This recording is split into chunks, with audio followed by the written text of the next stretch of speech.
So building on that, then let's look towards the future.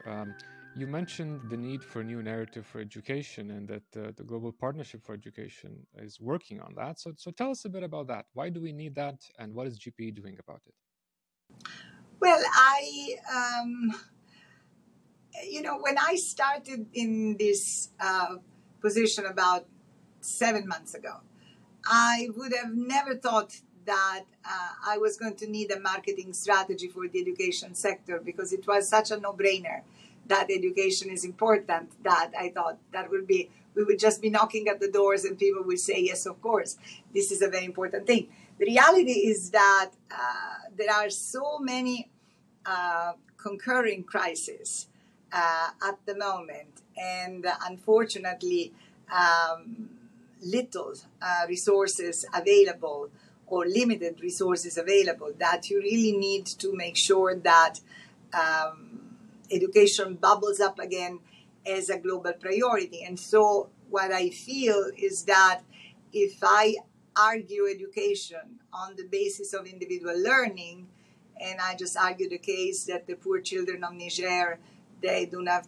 have access to education and cannot go to school, lots of people feel a lot of sympathy for the children of Niger, but they think that this is much less of a global crisis compared to a pandemic, compared to climate change, compared to the war in Ukraine, which is something on its own, compared to the food crisis, the energy crisis. Those are global relevance.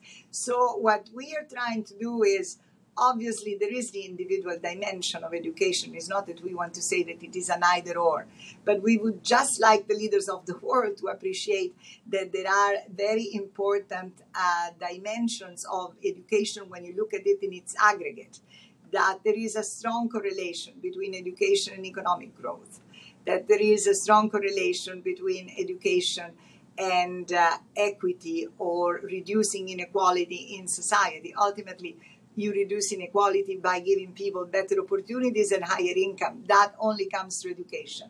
That through education you build stronger society, stronger institution. And what we are finding now, and we are working with various research organizations, research institutes in the world, is that there is a correlation between education, peace, and stability.